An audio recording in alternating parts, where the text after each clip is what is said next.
All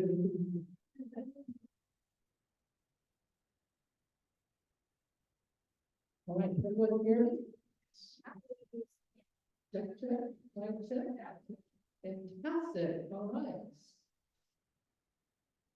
Welcome to Horticulture Corner, Forest Therapy. My name is Denise Reagan. I'm the Executive Director of the Garden Club of Jacksonville. I'm so thrilled to have you all here today. Joining me on our staff today is Corinne Lightfoot. She's our Marketing Membership Manager who checked you in tonight.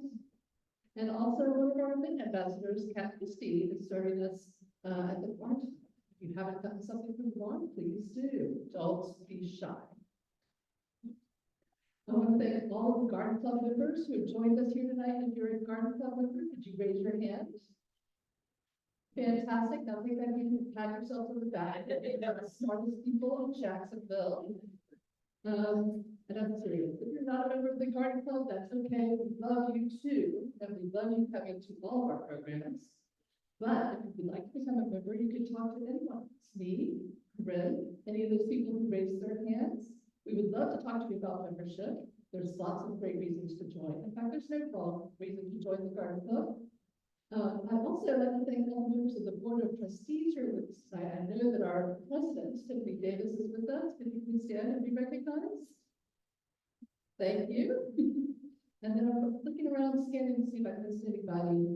But we do have a lot of board members. They're really hardworking, and we really appreciate all the work they do for the Garden Club. All right, I'm going to tell you about a couple of programs.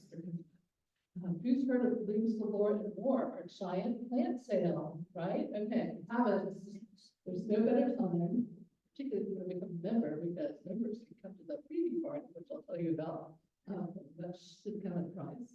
But at the giant plant sale, our members propagate plants, which we have on sale in our courtyard, in our parking lot. There are tables and tables and tables of plants. We also have a free market, so this entire development, our courtyard and the parking lot will also be filled with lots of vendors who are selling honey, soap, jewelry, art, everything you can imagine. So that is really cool. We'll also have, this is the first time we've been able to do this, our Garden Club Academy is going live this year. In past years, we've always had videos of all of our programs playing in our club room next door there. This time we're going to have 9 different mini presentations going on throughout the day. So they're real short, 15 minutes, so a great thing to go and see while you're eating your lunch or taking a break and having a beverage. So check out that. We'll be doing things like beekeeping, soap making, bird watching, lots of really great topics with that as well. We also have children's activities, our budding gardeners program, which is very popular. We do that throughout Blooms Galore as well, and there'll be a scavenger hunt and lots of other fun activities. And like I mentioned, the preview party is the night before, so Blooms Galore is on April 6th, that's Saturday, April 6th, then the preview party is on Friday, April 5th, and if you want the best selection of plants, that is the time to come, because you don't want to get the big dinner ones, you're going to get the very best ones, so April 5th. Tickets for that are much discounted if you are a member. And I want to tell you about our RAP Garden Tour Day. We've been working with RAP on their garden tour for the last couple of years. And we're our stop on the garden tour. And it's also where Joe Tucken, who's doing the little, kind of like a golf cart, a giant golf cart, that will take you to all the stops on the garden tour. So they'll start in their tours here at the Garden Club. But we also have some really cool stuff going on here, including a self-guided tour of all of our campus, where you can learn more about the plants, trees, mulch, and other features of our 75-year-old campus. And we have a new campus operations manager who has an extensive horticulture background, who will be happy to answer all your questions and tell you about our future plans. All right, without further ado, I'm going to tell you about our speaker tonight. In his first career, Dr. Trey Wilson spent 37 years in Manhattan as a cosmetic dentist, specializing in caring for patients with dental phobia. He started his second career in landscape design and nature therapy. His work combines his love of nature, helping people achieve higher levels of health and wellness, and his training as both a spiritual director and clinician to deepen the human-nature connection. Through Trey Gardens, he designed both gardens and activities in residential, commercial, and institutional settings to achieve these outcomes. And if you have questions for Dr. Freddie Wilson, we'd love you to raise your hand at the end of the program, and he'll call on you, and we're going to ask him to repeat his questions so all of the questions get captured on our recording. And if you have a device that makes noise, now's the time to please quiet it. All right, and we have a survey that we'd like you to take at the end of the program. There is a QR code that's, places around the thing. It will also put it on the screen afterward. Really want to get your feedback. Your feedback helps us make sure that the programs that we're doing are, fulfilling for you, but also it's a great way for you to give us feedback about what we should be doing and other kinds of topics that we want to do. All right, so without further ado, please welcome Dr. Freddie Wilson.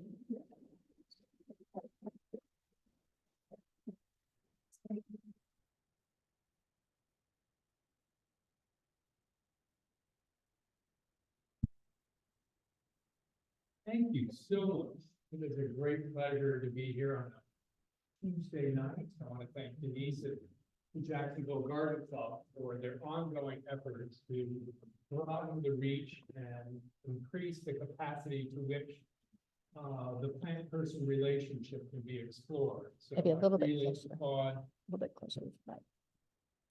I really applaud your work here. So, forest therapy, how many people have ever? Okay, that's great. Okay. Well, forest therapy for me is an answer to a problem, the problems we have living in a chaotic world. I think the combination of the internet, the COVID, political discourse, moral degradation, it all resulted in a change in our connection to the natural world and to each other. And forest therapy, in my experience, is a holistic way to reestablish balances and provide a sense of well-being that I find different from most other modalities. So it's just a little brief story. How did I get from being a New York City dentist to a forest therapy job in Florida? Well, they say past is COVID. So what happened before me and with me when I was a younger man has all impacted how I am now. And they would say that one is only as sick as one's secret. So my secret was that I suffered from depression. Many of you may have heard that dentists have a high statistic of depression and suicide. And I was one of those figures. I found no relief from increased prayer life, pharmaceuticals, cognitive therapy. The only thing that made me feel great was getting my hands in the dirt. And I didn't really know what that self-prescribed therapy was. So one day I was at the New York Botanical Garden, taking of course my own nature therapy. And I came across a book about horticulture therapy. Oh my God, this is a thing. This is a thing. It's studying. I can help other people. So my office manager the next day got a call and said, "So the purpose of life is to be happy. I want to do something sleep happy." And so I left went to school for 5 years, and ultimately came down to Jacksonville.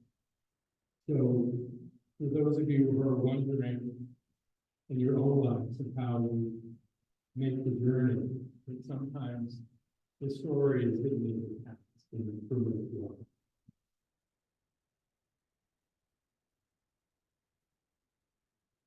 So, what is forest therapy? Forest therapy is derivative of the Japanese practice of forest bathing, which in Japanese is called Shinrin Yoku. And it was developed in the 1980s in Japan as a response to the changes, the epidemic changes that were happening in heart disease, depression, and obesity, as the Japanese workforce moved from interior, from outside inside. And those smart Japanese doctors said, let's figure out a way that we can help remedy this. So they came up with the idea of forest bathing, and thought that the word bathing would incubate a kind of a trust and pleasure level, because sunbathing had just recently come into vogue in Japan. And the idea of taking a sun bath for all its pleasures and good health, they adapted that to the forest. So in Japan, one can get a prescription covered by insurance from a doctor for multiple sessions of forest therapy. And in the United States, we have adapted forest therapy to go beyond just the physical realm, which is how Japanese Shinrin Yoku is developed, to include all women well-being, which I will start to talk about today. So my training was a 10-month course through the Association of Nature and Forest Therapy, which ended in a 6-day intensive, and I had to I'm a professor in the law, and then I received my certification. Like many companion therapies, music therapy, art therapy, drama therapy, it's not carefully regulated, but we are now recognized by the U.S. Department of Labor as a legitimate profession. So I'm on a roll, and hopefully, its practice is loosely governed.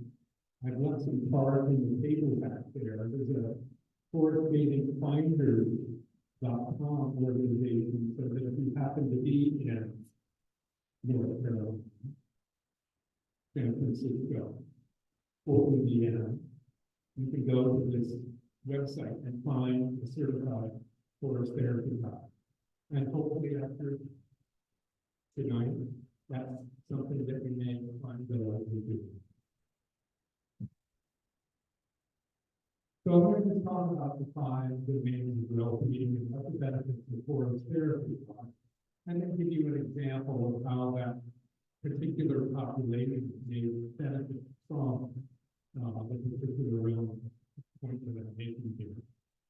And in the physical world, we have noticed that forest therapy decreases blood pressure, decreases the heart rate, decreases cortisol, increases our immune response, and increases the quality of our sleep. So there's many benefits from forest therapy. Additionally, we have, perhaps many of you heard, grounding. The idea that when we are actually connected, we are connected to the earth, that the electromagnetic energy of the earth actually becomes part of our energy and resets and balances and energizes our own energy. So that's another thing. The forest therapy in this setting could be used at an assisted living facility, acute or chronic impact, and integrated medicine, which is part of the reason why Jacksonville provide forest therapy, horticultural therapy to medical. So, on the emotional side, healthy soil has a lot of bacteria. I'm sure all the gardens started to get really nerdy about soil science. But in the presence of rain, there's these compounds that are actually more like hormones that are released. One called cortisol and one called glutathione. And the human being targets biophilic response, and break that word up to it, because I think they're going to need it. Word across with it, biophilia, bio meaning life, philia meaning God. So we are created to respond to nature. That's how we were designed. And so our system, our noses are so sensitive that we can pick up 5 parts per trillion of these deoxygen compounds. And these compounds actually will increase the levels of serotonin and norepinephrine, which results in a 60% improvement in the mood. This acts as kind of a natural antidepressant.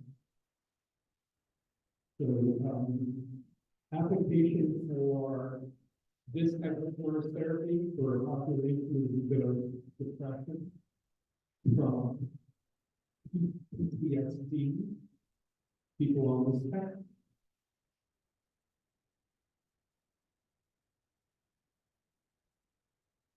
So, the social is we have a new experience with people, and we're bonding in different ways. The more our neuroplastic response, and I say neuroplastic, because our brains are really adaptive. And we spend most of our time in this thing called the prefrontal cortex. But in the presence of nature, the pathway starts to change. And we actually get into what's called the limbic system, part of our brain. Now, the limbic system in our brain is where we experience things like awe and wonder. And we're in the presence of awe and wonder, our capacity to be more cooperative and generous. We actually, based on the Harvard study that we completed about 7 years ago, we actually are more optimistic when we are in the presence of God. So a good application for the social benefits would be intergenerational groups, such as this grandmother, daughter, and granddaughter that I recently got at the Jacksonville RPG. So this is a wonderful intergenerational experience to have, the grandparents and the grandkids. I've also provided forest therapy socially for NGOs and businesses that are trying to increase their stability in a different way than going to a bar, having lunch together, and actually being in the presence of unity, as well as families. Spiritually. So when I was trained in my therapy, it was pretty much advanced. We didn't mention the God in any of my training. And I always like to tell about God. And I would be all over the ways of my community and I would say, this is spiritual, but we're not going to talk about it. And it was really prescriptive. And I said, you know, the whole thing with forest therapy is that it's not prescriptive. It's purely invitational. Because I am just, as a guide, I'm just opening the door for the forest, or the beach, or the mountain, or the meadow. It's the therapist. I am just opening the doors for the path. And so I decided once I got to a place where spiritual health became important, and I found a wonderful church here that allowed me to really expand my understanding of spiritual health. I started to really think in broader terms. To read spiritual health is about integration. That we're all on a path towards wholeness, that life disintegrates. It fragments. And the purposes of spiritual life is to create paths for wholeness. Where nature is virtually we relax. That's how we get our needs. And through a therapy, we are able to look at it and experience authenticity with one another. So, spiritual application, when we see the wholeness of creation and how perfect, the whole depth of life is, we're a part of it. And so it's an invitation and incentive for us to think of ourselves as being whole. So good applications for forest therapy and spiritual setting would be chaplaincies, business coaches, life coaches, churches, synagogues, mosques. And so there's a lot of application in the spiritual side. I just did a really lovely interfaith work with one chapter here, and I did an interfaith group, people of all different denominations coming together at the Arboretum, and it was powerful. So for those of you who do this type of interfaith work, I would recommend forest therapy as a way to create lovely conversations and a safe, and I think somewhat safer.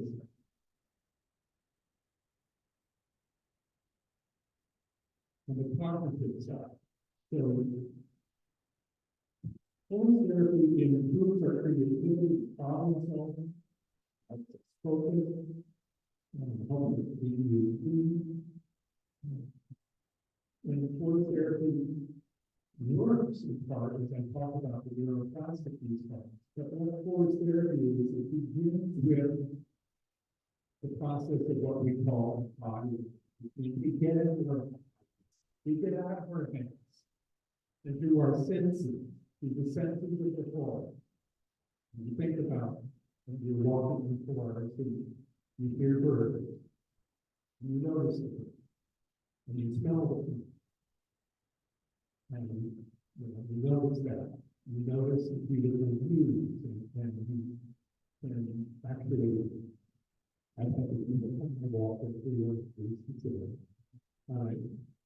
Everybody has their own thing, but so it's a multi-sensory experience in the process of embodying and getting out of heads. It's amazing thing. Really amazing thing. And as I said, forest therapy is entirely individual. I never say you must be, it's always I invite you to, I invite you to, I invite you to. And so what happens is that things come to people and have these experiences that I couldn't profound. So on the cognitive side, this is like a mother and daughter who just have still the memory is really struggling with memory. Really struggling with speech a little bit. And I took him out on their therapy walk. He said, I don't have this. He said, I don't have this time. In 3 weeks. So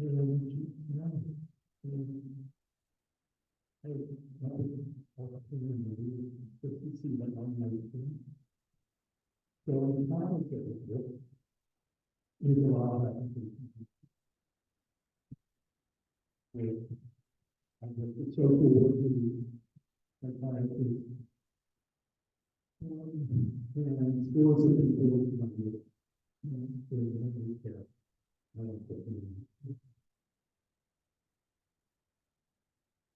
So there is a spirit of place everywhere.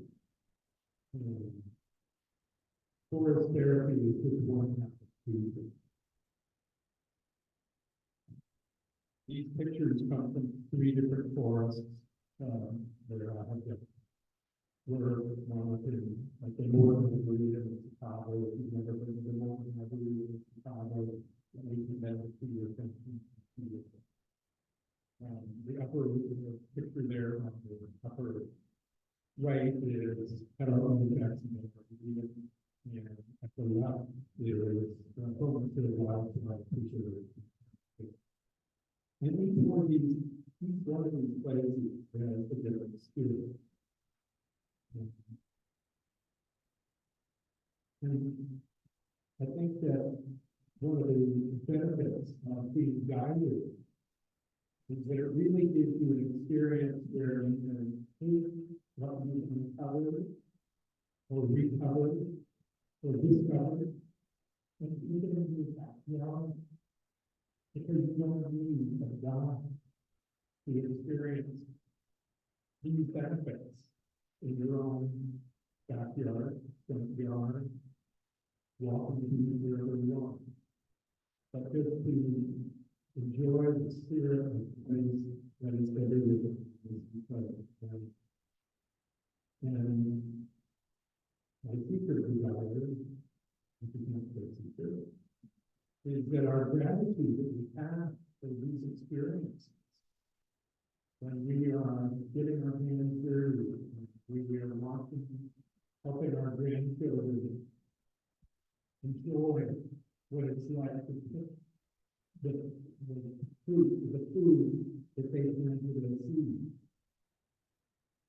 That this gratitude that we have for the natural world, for the cultural world, I hope that there is both a sense of reciprocity, that our gratitude for the natural world to create would change our practices of how we are thinking about what we got, what we plant, the resources that we use. So I think the spirit of place confirms it to me.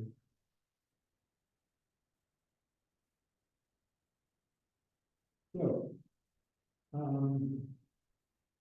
I have brought just a little visual aid here. And so this is an example that I might offer. So you're wondering, well, what happens? I know you think the long, slow walk in the what happens?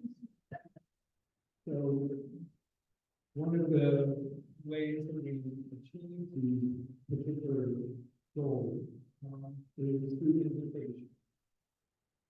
So I'm going to give you an example of an invitation. So I brought this visual display of daffodils that I grew from my own garden. $50 to my own garden, and the rest is Trader Joe's. But the name of this invitation is season. It's spring. We all see someone who's reserved every year. Nature doesn't always themselves so clearly and separate the season of our life. So we see spring, summer, and winter and fall. And we look at this arrangement. It may be a little bit more than just spring.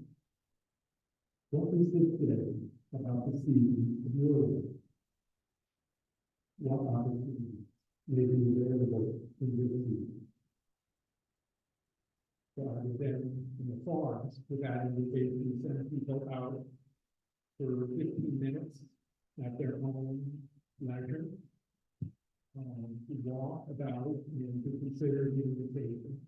I call them back into a circle, and people are invited to share if they so choose or to not. And we move through a series of invitations, and at the end, we have a tea ceremony, which I will have a picture of and show you. So that's kind of an example of an invitation.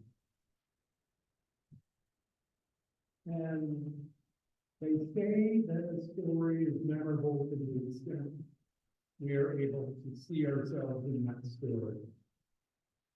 And so I'm going to just tell a personal story about a forest area experience that I didn't plan at all.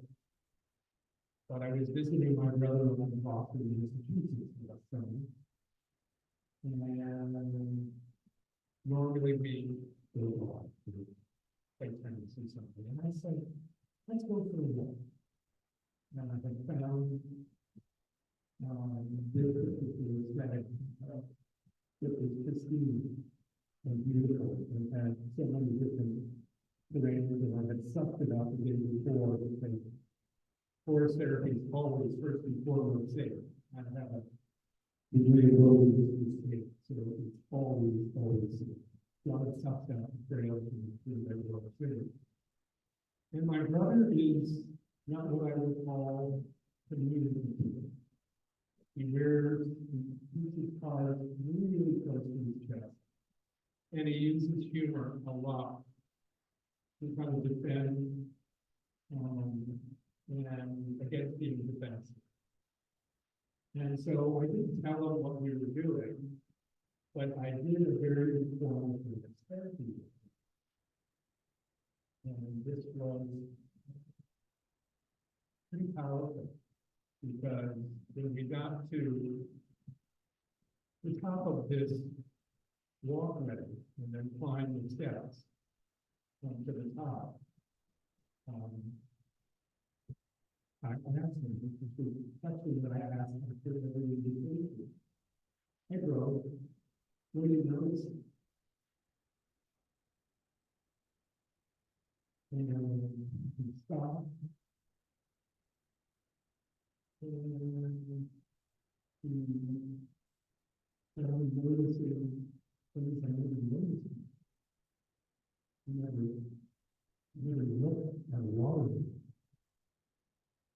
to see how it moved. He never saw it. He never looked at the bark of the tree. Thought, let's slide it out. And then he said, and it's just bacon, it's deliberate. I don't know that way. And he said, I want to. And he started sharing with me how his life, having learned to disappear. He did with a proper people find the different things, and really open up in the way that I never thought to talk. And it wasn't clear, but it has changed our relationship. I don't want to set up some realistic expectations with every conversation you have, with a walk in the woods is going to end with these aha moments, but when it happens, nothing else. So last summer, I was also guiding a group of artists along the shores of the Michigan. And we came across this art sculpture spot. And this was one of the times in one of the displays. And I thought, isn't that a sign for our time? We have to kind of be knocked over the head to say, to check in with us. We're human beings, not human beings. And we don't believe. We spend so much time thinking about what could have been yesterday, or worrying about what's around the corner the day after tomorrow. We don't acknowledge our own belonging and beloved. And I think that forest therapy is one of the ways that we find a deeper connection to ourselves and to one another. And so the signs are all there, and it's available. And I hope that in the spirit of you, that we will have to go on a forest guided walk with me or somebody on the website that's listed on the card. So here's my contact information. This is a tea ceremony that we set up at the end of the forest therapy experience. And forest therapy, I didn't mention, is tailored according to the setting. So, for instance, if I'm guiding a group of a nonprofit board who's doing strategic planning, do a lot of that. Do a 90-minute session before strategic planning, and then they get the white the town. So that would be a 90-minute session. I've done 45 minutes with kids, because I think it's good. And I've done 3 hours for different types of stuff. So it's very, very, very adaptable to whatever your particular needs are.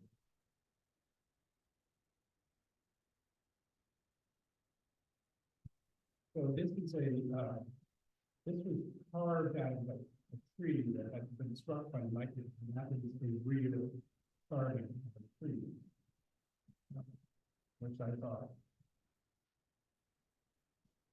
reflects the healthy community. That nature is always abstract for us to receive. We just have to put our hands in and take it. And just so we remember finally of all the things we do, make sure that you do. Thank you very much.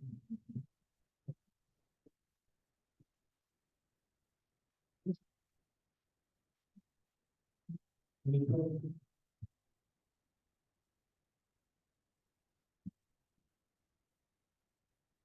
That is in Germany. Yeah, that is Germany. I didn't see it, but I still thought.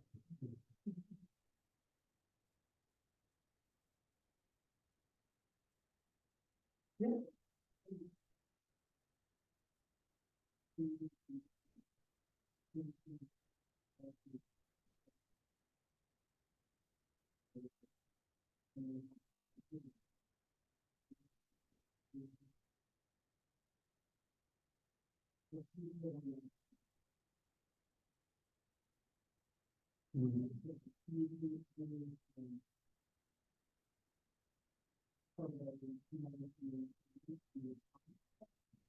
No, that's another, yeah, that's another way. This is not, and thank you for asking that question. So the longest course therapy experience I've had is a month. That's the longest, that's 3 hours. Most of the time, I'm between half of the month and 3/4 of the month, 2 hours. So, then it's not, we're not doing any grant ID or looking at that names or plans or any of that. We are just receiving the as but thank you for asking the question. Yes, absolutely. Beautiful, thank you. Have any of your previous colleagues from your private profession invited you back to West Bend and No, but I love the idea. No, I love the idea, and still in touch with a number of dentists who are struggling and floundering, and so I, as since we're holding, I'm going to say this. I think we're all seeds gathering. Where our purpose and our passion are aligned, there's a seed there, and our job is to scatter seeds, and we're not responsible for the soil upon which they fall. We're just supposed to scatter, but dentists have a certain kind of soil. So, yeah, thank you. I really like the idea. Thank you very much.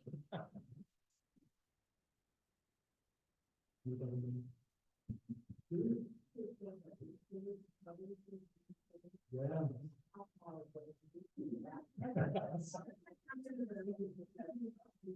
Oh, gosh, there's a lot of work being done. I know. First, there's a whole bunch of medicine that's being developed. Kind of taking coaching better adapted to help the youngest. And so they are trying to just, develop medical abilities for reimbursement. And I think that may be a year long. If you get it. But the idea of, I know this is like really good stuff for a lot of people. But I don't, but you're not, I'm not asking you about something like it. If you want to, that's okay. But I think that we really have to develop. The hard part is developing the matrix of evidence, and because it's somewhat subjective. I mean, I guess it's and measure everybody's files before they run out, and measure their afterwards, report it to your own American Medical Association, start getting research. I think it takes a couple of people to what's going to happen, because in dentistry, for instance, information that made the demand on dentists and doctors to start behaving as if the mouth and the bottom were related. Because doctors and dentists are really actually operating in different spheres. And I can't tell you how many doctors in New York used to say, you're just a dentist. You're not a doctor. And so we behave that way. But when patients start recognizing through education and through inspired speakers that there's another choice, and when the patients start demanding, then we see change. So education and love, the two things that are kind of bend the wheel, that bend the trajectory. So I work and this work is similar things you do with happening, but essentially you mentioned the period inside the community. yeah. One is by you have a protection of University of Florida has a really good horticulture therapy program locally. That would be the application of the clinical setting. I think horticultural therapy is probably the best way to use that particular population. But there's the National Institute of Horticultural Therapy. But that's where you get your training. Thank you for listening.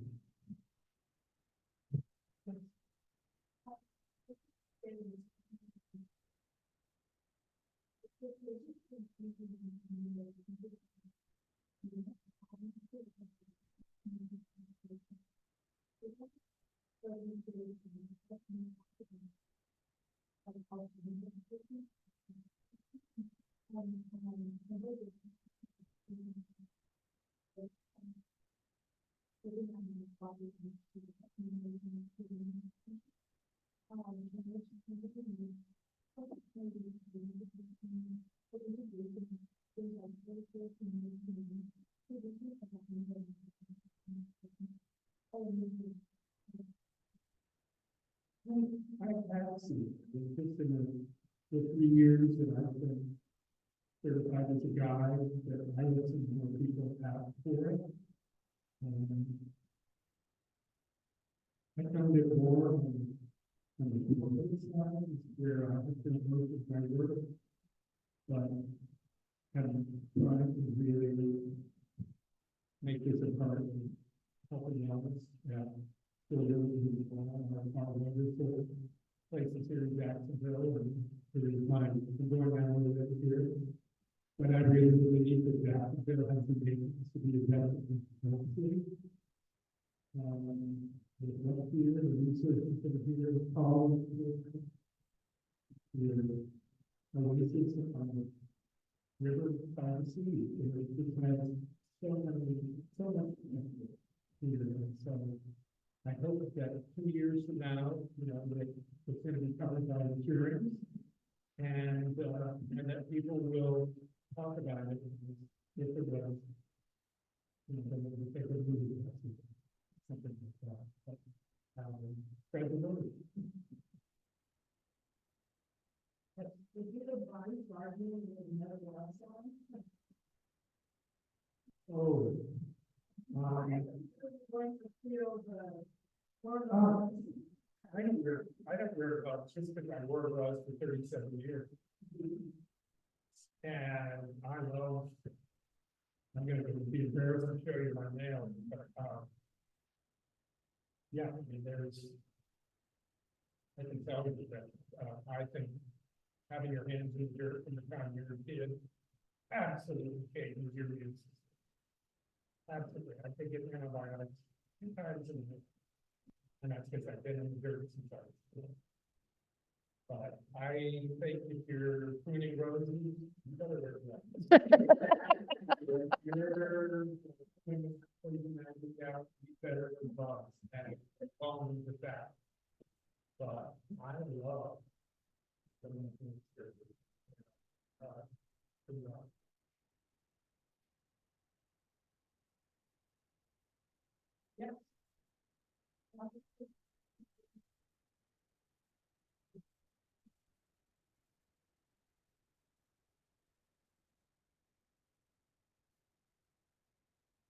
So,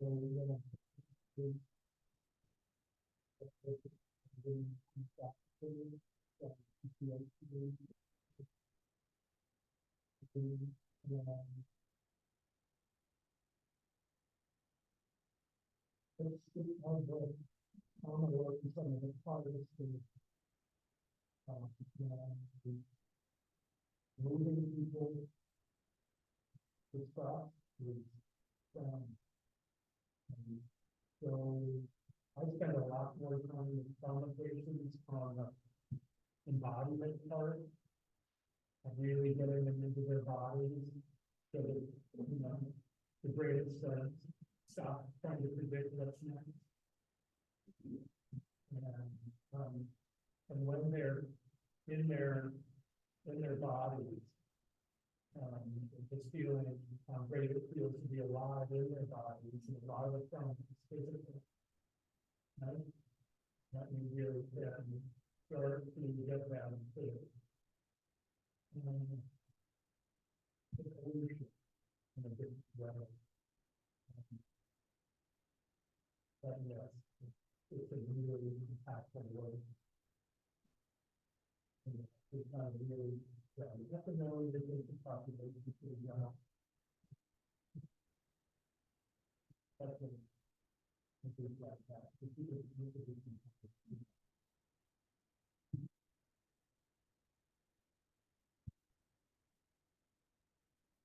One more question, go ahead.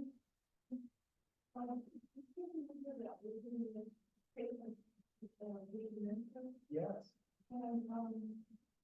I have experience with, and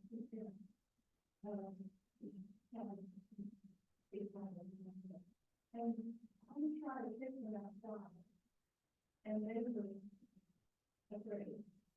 And I don't know if that's because they hadn't been out, there was nothing there. Have you had an experience like that, where someone is looking with you, raised outside? I begin all my horticultural therapy experiences indoors. And we start off with, sensory plants, particularly, fragrance plants. But I know in advance with each client, what smells may be triggers for them. Because the olfactory part of our brain is the oldest part of our brain. And so when you're working with plants that are very, very fragrant, you can't believe the memory come up when they start working with those particular plants. But I always start indoors, and work my way outdoors, and it also depends on what the outdoors looks like. So I designed the healing garden for Mayo, and we're real sensitive about pathway, safety, shade, and seating, and all of it. Yeah, you can't, but yeah. So trained horticultural therapists would probably be able to guide that process for them. Yeah.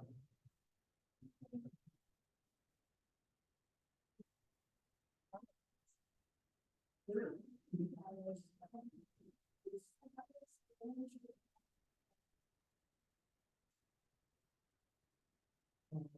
I don't know what the time is. would be. And whether it was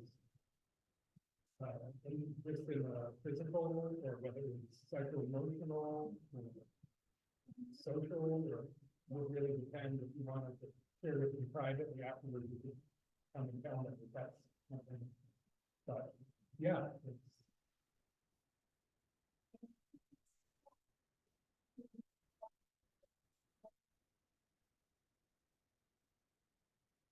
Yeah, so the notion of the physical, again, the forest has an incredible way, and I never say, okay, today's focus is thinking, today's all about physical. I don't, I just open the door and whatever comes to people, what comes to them. And some people, it's just, it's wrong.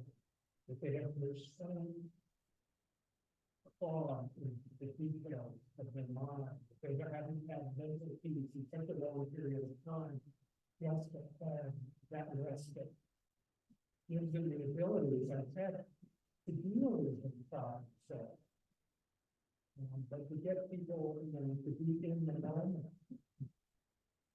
to hear and that, as I need a mentor that says, today is a gift. That's why they call it the present. So, All right, thank you so much for attending. Can we give Dr. Craig Wilson another round of applause?